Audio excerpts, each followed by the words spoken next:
માતા દોડિયા પુત્રને જોવા, જોઈ ધ્રુસ કે લાગ્યા રોવા.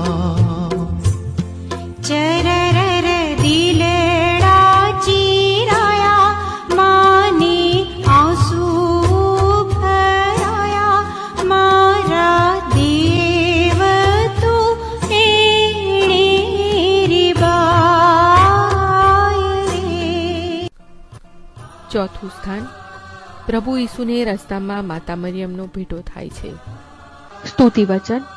ઓ ખ્રિસ્ત, અમે તારી સેવા અને સ્તુતિ કરીએ છીએ, કેમ કે તારા ક્રૂસથી તે જગતનું તારણ પૂરું કર્યું.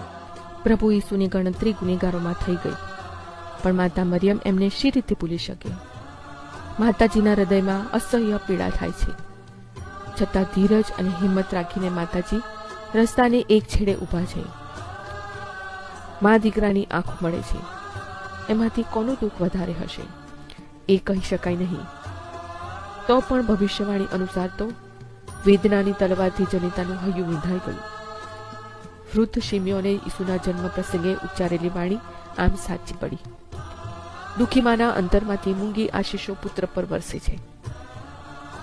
અને છેક કાલવારીના ટેકરા સુધી ચાલવાની ઈસુને નવી હિંમત મળી છે.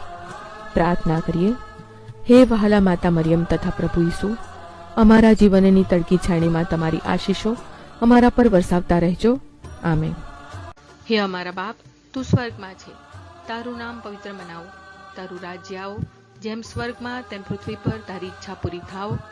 અમારી દરરોજની રોટલી આજ અમને આપ, અને જેમ અમે અમારા અપરાધીઓને ક્ષમા કરીએ છીએ તેમ તું અમારા અપરાધોની ક્ષમા કર, અને અમને પરીક્ષણમાં ન લાવ, પણ બુંડાઈથી અમને બચાવ.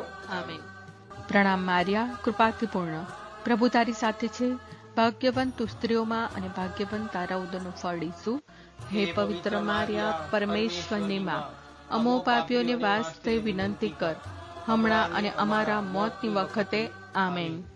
સ્તુતિ પિતા અને પુત્ર અને પવિત્ર આત્માની સ્તુતિ થાવ, જેમ આદિએ તેમ હમણાં અને હંમેશા યુગો યુગ. આમીન. ઓ પ્રભુ, મારા પર દયા કરો. ઓ પ્રભુ, મારા પર દયા કરો.